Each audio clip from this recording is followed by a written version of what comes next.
ये है against the gods के सीजन 2 का नॉवल एक्सप्लेनेशन पार्ट 12, जिसमें आप सभी का स्वागत है। पिछले एपिसोड के लास्ट सीन में देखा था कि सिया युआन बायुनचे की मौत का अपने आप को दोषी मानता है और जोर जोर से रोता है। सिया किंगयू उसे समझाने के लिए उसके पास आती है, लेकिन वो पीछे हो जाता है और फिर वहां से चला जाता है एक पावरफुल कल्टीवेटर बनने के लिए। सिया किंगयू भी अपने आप को संभालते हुए सोर्ड मैनेजमेंट टेरेस जाने के लिए आगे बढ़ती है। अब आगे सोर्ड मैनेजमेंट टेरेस के सामने सिया किंगयू चुपचाप हेवेंस पनिशमेंट सोर्ड के सामने खड़ी थी। उसकी नजर एक जगह टिकी थी। वो अकेली वहां बहुत देर तक खड़ी रही। आसमान धीरे धीरे अंधेरा होने लगा, शाम आने लगी थी। सोर्ड्स की ओरा अब थोड़ी ठंडी होने लगी थी। तभी पीछे से किसी के चलने के कदमों की आवाज आई। उन कदमों की आहट ने सिया किंगयू के साइलेंट थॉट्स को हिला दिया। उसकी नजर थोड़ी सी कांपती है, लेकिन वो आगे देखते हुए धीरे से बोलती है, हस्बैंड, अगले जन्म में भी किंगयू तुम्हारी वाइफ बनना चाहती है। क्या ये ठीक है? किंगयू एक अच्छी वाइफ बनेगी, ठीक है? उसकी ये सॉफ्ट बातें हवा के शोर में गायब हो गईं। कोई नहीं सुन सका उसने क्या कहा। वो मुड़ती है और उसके पीछे लिंग युन खड़ा था। सिया किंगयू का गॉडेस जैसा चेहरा देखकर लिंग युन का अंदर से पूरा बैलेंस हिल गया। वो थोड़ा सा मुस्कुराता है और बाव करते हुए बोलता है, स्या फेरी, क्या आप भी किसी फ्रेंड को अलविदा कहने आई हैं? सिया किंगयू धीरे से सिर हिलाती है और सॉफ्ट वॉइस में बोलती है, नहीं, मैं यहां अपने हस्बैंड को अलविदा कहने आई हूं। लिंग युन का पूरा जिस्म झटके से कांप जाता है और वो तुरंत अपना सिर ऊपर उठाकर सिया किंगयू को देखता है।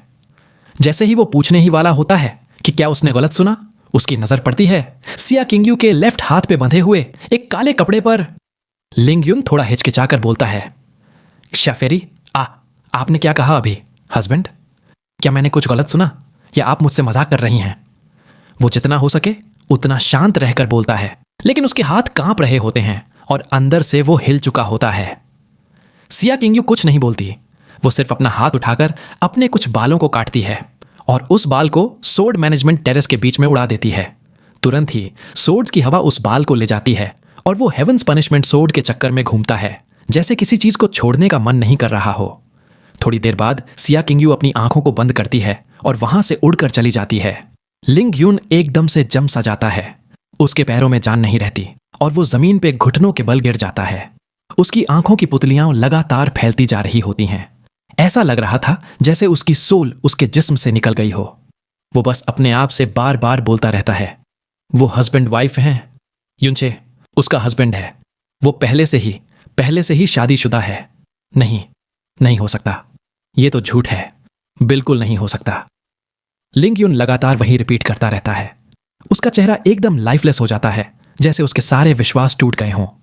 इसी वक्त उसका फादर लिंग युएफेंग भी काफी परेशान था। वो फ्रोजन क्लाउड असगार्ड के कोर्टयार्ड के बाहर इधर उधर चक्कर काट रहा था। वो चू युएचान की चोटों को लेकर चिंतित था और समझ नहीं पा रहा था कि वो इतना ज्यादा रिएक्ट क्यों कर रही थी। उसने कभी नहीं सोचा था कि चू युएचान, जो बर्फ से भी ज्यादा ठंडी थी, अपने इमोशंस पे कंट्रोल खो देगी और खून थूक देगी।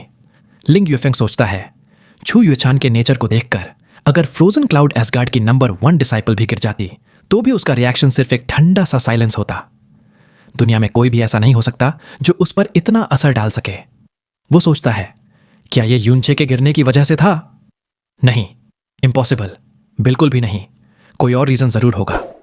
लिंग युएफेंग की वाइफ शुआन युआन युफेंग थोड़ा दूर से सब देख रही होती है।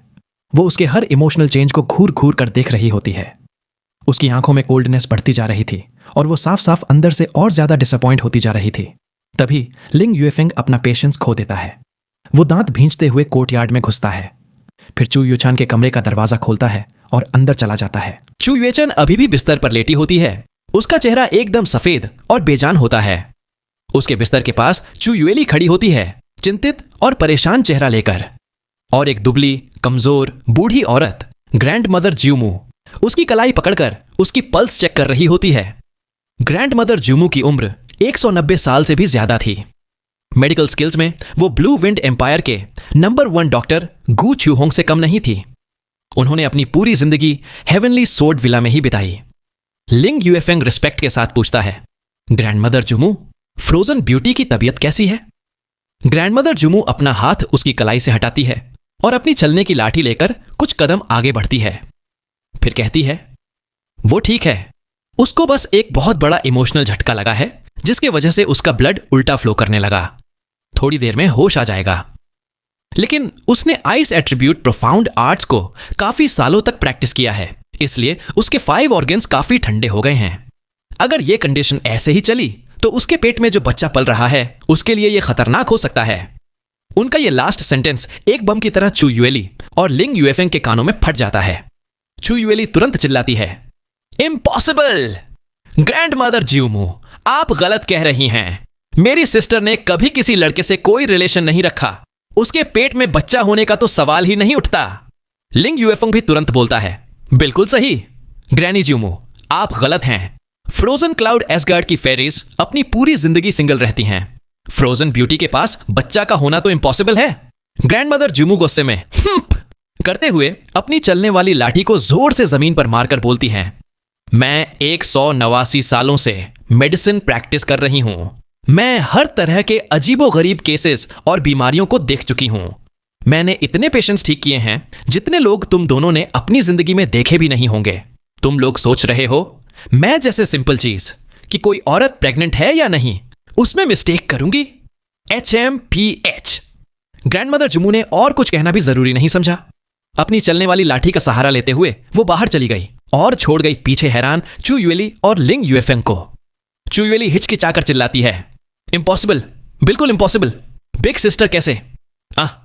अपने पैनिक में चू युएली अचानक देखती है कि चू युए चान जो बिस्तर पर थी कब से अपनी आंखें खोल चुकी थीं। वो तुरंत बिस्तर के पास जाती है और पूछती है, बिग सिस्टर तुम ठीक हो? कहीं चोट तो नहीं लगी? थोड़ी देर पहले ग्रैंडमदर जुमू ने कहा कि तुम प्रेग्नेंट हो।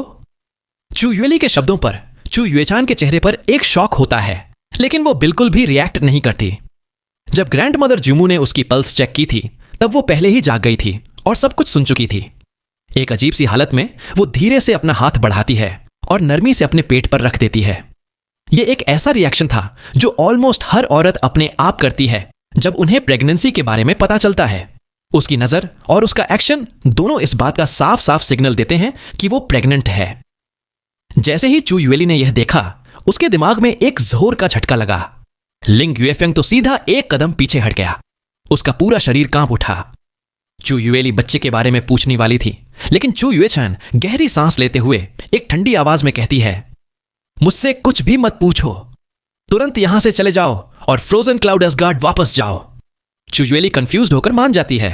लिंग युएफेंग गुस्से भरी सांस लेते हुए पूछता है, फ्रोजन ब्यूटी फेरी, तुम्हारे पेट में जो बच्चा है वो किसका है? किसका बच्चा है तुम्हारे अंदर?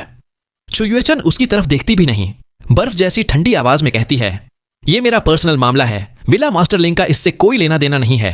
तुम्हारा यहां कोई काम नहीं, यहां से निकल जाओ। लिंग युएफेंग के दिल में एक अजीब सी फेमिलियरिटी जगती है। उसे सोर्ड मैनेजमेंट टेरेस पर चू युएचान के रिएक्शन याद आते हैं जो ऑलरेडी अजीब थे। वो शॉक्ड होकर कहता है, क्या हो सकता है? क्या तुम और युनचे? नहीं, इम्पॉसिबल, ये तो कभी हो ही नहीं सकता, कभी नहीं। युनचे का नाम सुनकर चू युएचान के दिल में एक तीखी चोट होती है। उसके जिस्म से एक कोल्ड ऑरा का झटका निकलता है। वो बोलती है, मैं किसके बच्चे की मां बनने वाली हूं? तुमसे मतलब नहीं है, तुरंत यहां से चले जाओ। लिंग युएफेंग के दिल में ऐसा झटका लगता है कि उसका सारा विश्वास टूट जाता है। जब वो बाहर जाने लगता है, चू युएली जल्दी से कहती है, विला मास्टरलिंग, आज जो कुछ भी हुआ वो मेरी सिस्टर और फ्रोजन क्लाउड एसगार्ड की इज्जत से जुड़ा है। कृपया करके इस बात को किसी से ना कहना, प्लीज। लिंग युएफेंग के कदम रुक जाते हैं। फिर वो धीरे से हाँ में सिर हिलाता है और निकल जाता है। बाहर कोर्टयार्ड में लिंग युएफेंग कुछ देर तक बेचैनी से इधर उधर चलता है। फिर उसका मन थोड़ा शांत होता है। वो रुकता है, ऊपर आसमान की तरफ देखता है और चुपचाप एक गहरी सांस लेता है। उसे समझ आ जाता है कि शायद ये उसकी जिंदगी का सबसे बड़ा झटका था। तभी अचानक एक आवाज पीछे से सुनाई देती है, हा हा हा हा हा, क्या मजाक है ये? तुमने इतने सालों तक चू युएचान का पीछा किया, फिर भी उसका चेहरा भी नहीं देख पाए। इतने सालों बाद भी उसके बारे में सोचते रहे, लेकिन उसने एक बार भी तुम्हारी तरफ नहीं देखा। वो तो एक जूनियर के साथ अवैध संबंध में चली गई और प्रेग्नेंट भी हो गई। ये तो बहुत बड़ा मजाक है। लिंग युएफेंग, तुम्हें नहीं लगता तुम बेवकूफ हो? लिंग युएफेंग गुस्से और शौक में पीछे मुड़ता है। उसकी पत्नी श्वन्युअन युफेंग खड़ी थी। वो हैरान होता है कि यूजुअली जेंटल और शांत पत्नी आज इतने कड़वे और बेइज्जती भरे शब्दों में कैसे बोल रही है। उसका दिल तो ऑलरेडी गुस्से से भरा हुआ था और यूफेंग के शब्दों ने उसके गुस्से को और भड़का दिया। लिंग यूफेंग गुस्से में चिल्लाता है, चुप रहो, तुमने हमारी बात सुन ली। इस बात का मुझसे कोई लेना देना नहीं है। उसका प्रेग्नेंट होना सच भी नहीं हो सकता, और युनचे के साथ वो तो और भी ज्यादा रिडिकुलस है। जो सुना है उसे तुरंत भूल जाओ, किसी से कुछ मत कहना। एक ठंडी स्नॉट के साथ वो वहां से चला गया। जुआन्युआन यूफेंग का चेहरा गुस्से में लाल पड़ गया। उसका जिस्म कांप रहा था। वो चिल्लाती है, लिंग यूफेंग, इस हालत पर भी तुम उसकी तरफदारी कर रहे हो। तुम्हारा उसके लिए जो एटीट्यूड है वो सच में प्यार से भरा हुआ है। तुमने मुझसे ये करने की हिम्मत कैसे की? तुम नहीं चाहते लोग इस बात को जाने तो मैं खुद सबको बताऊंगी। मैं ये बात सबको बताऊंगी। अपने गुस्से में शुआन्युआन यूफेंग अचानक देखती है कि लिंग युन उसकी तरफ आ रहा है। उसके कदम धीरे थे और वो बेचैन लग रहा था। उसकी आईब्राउज ट्विच होती हैं। वो गुस्से को कंट्रोल करके उसके पास जाती है और पूछती है, यूनेर, क्या हुआ?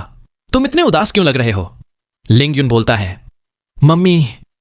फिर वो उदासी भरी मुस्कुराहट के साथ कहता है, मैं बचपन से सिर्फ सोड में ही लगा रहा, कभी किसी लड़की के लिए कुछ महसूस नहीं किया।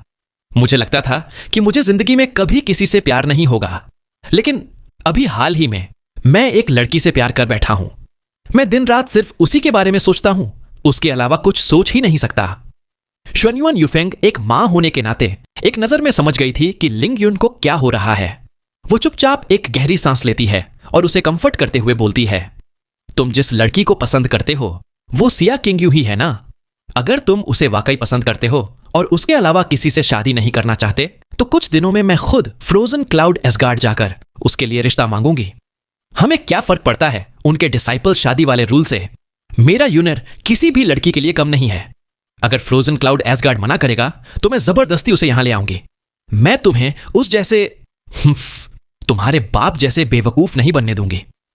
लिंग युन दर्द भरी आवाज में अपना सिर उठाकर कहता है, अब देर हो चुकी है। वो पहले से ही शादी कर चुकी है। शुआन्युआन यूफेंग हैरानी से बोलती है, क्या? यह कैसे हो सकता है? फ्रोजन क्लाउड एसगार्ड की लड़कियां तो कभी शादी नहीं करती, फिर वो कैसे शादी कर सकती है? बोलता है, मम्मी, तुम्हें याद है 1 साल पहले शॉसेक्ट ने एक संदेश फैलाया था कि फ्रोजन क्लाउड एसगार्ड की एक नई फीमेल डिसाइपल ने फ्लोटिंग क्लाउड सिटी में शादी की थी। तब सबने सोचा कि वो कोई नॉर्मल डिसाइपल है, इसलिए किसी ने ध्यान नहीं दिया। लेकिन अब मुझे पता चला है कि वो डिसाइपल एक्चुअली सिया किंगयू थी, और जिससे उसने शादी की वो हाल ही में गुजर चुका युनचे था। अब वो उसका शौक मना रही है, उसके लिए टूट चुकी है और अब अपने दिल में किसी और को जगह नहीं देगी।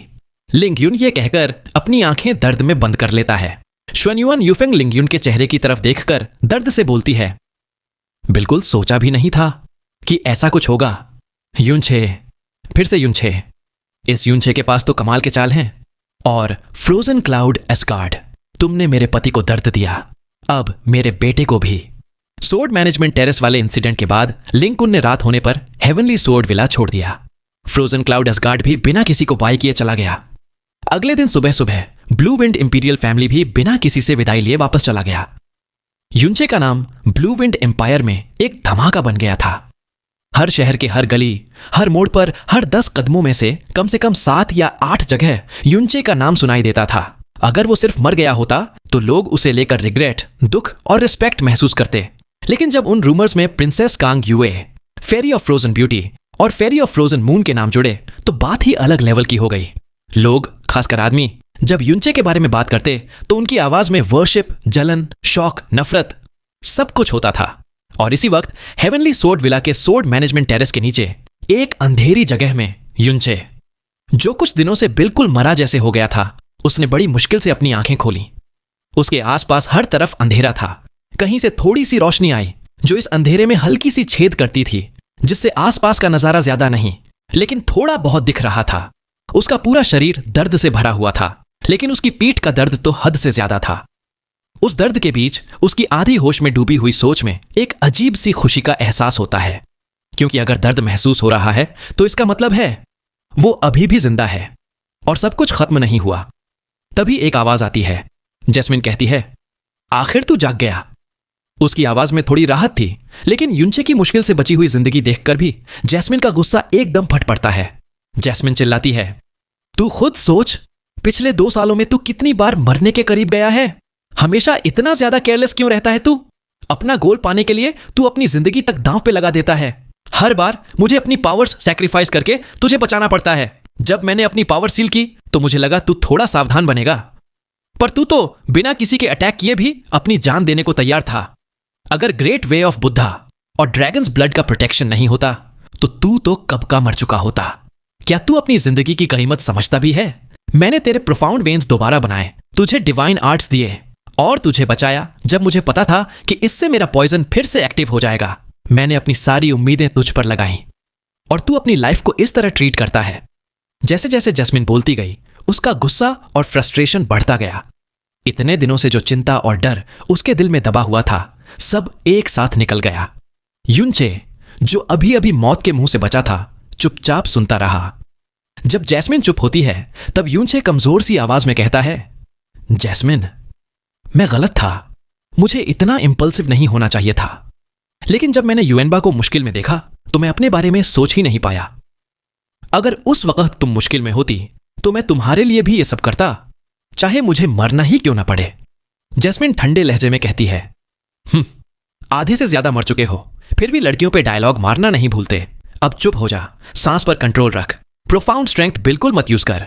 ड्रैगन्स ब्लड और great way of Buddha activate कर रिकवरी के लिए। जो डीमन तुझे मार नहीं रहा था वो शायद देख रहा था कि क्या तू कभी होश में आएगा या नहीं। अगर उसे पता चला कि तू जाग गया है तो वो तुरंत तुझे मारने आ जाएगा। उससे पहले पीठ के घाव को कंट्रोल कर और इतनी स्ट्रेंथ जमा कर कि एक बार star God's broken shadow movement technique इस्तेमाल कर सके। युनचे तुरंत जैस्मिन की बात समझ जाता है। वो अपनी सांस पर कंट्रोल रखता है और धीरे से अपनी नजर heavens might soul suppressing formation के बाहर डालकर देखता है। अगर वो एक बार स्टार गॉड्स ब्रोकन शैडो इस्तेमाल करके बैरियर के बाहर निकल गया तो डीमन उसे तुरंत मार नहीं पाएगा। वो जानता था कि अगर उसने थोड़ा भी प्रोफाउंड स्ट्रेंथ इस्तेमाल किया तो उसके घाव और खराब हो जाएंगे और डीमन अलर्ट हो जाएगा। लेकिन great way of the Buddha सिर्फ सोच से एक्टिवेट होता है, बिना किसी एनर्जी के लीक के। ड्रैगन ब्लड भी वैसे ही एक्टिवेट होता है।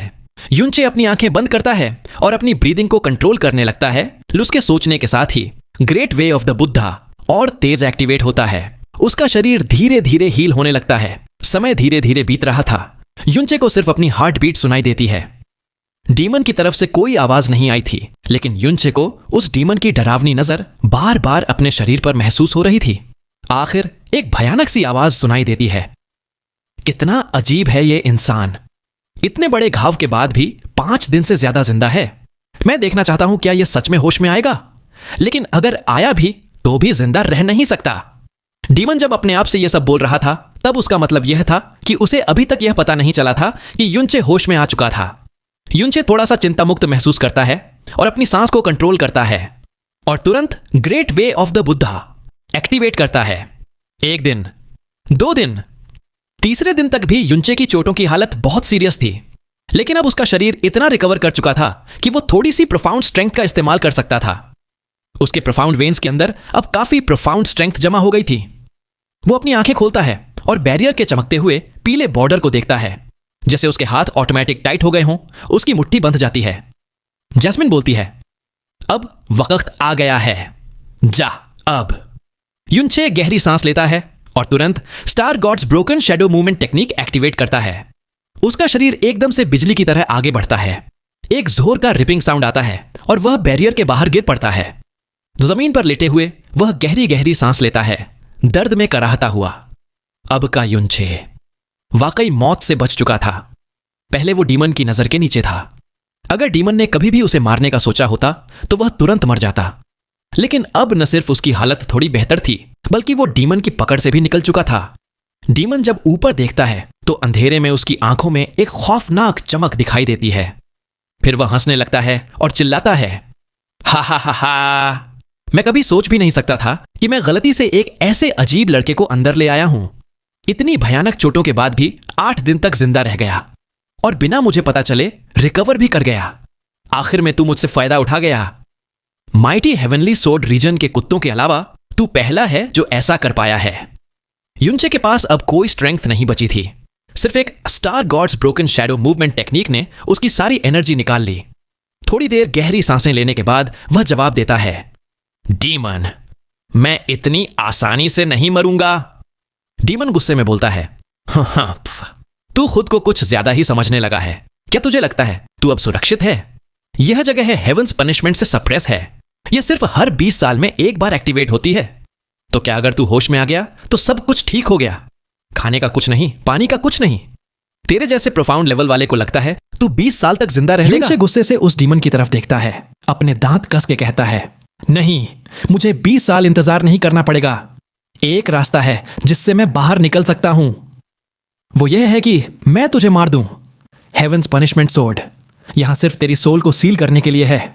जब तक तू जिंदा है यह एक्टिव रहेगी।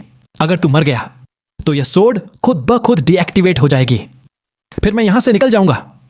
यह बात युनचे ने खुद नहीं समझी थी, बल्कि जैस्मिन ने उसे बताई थी। डीमन को जो चीज वाकई में रोक रही थी वह सिर्फ मीटियोराइट चेन नहीं थी, असल में हेवंस पनिशमेंट ही थी जो उसे बांध के रखी हुई थी।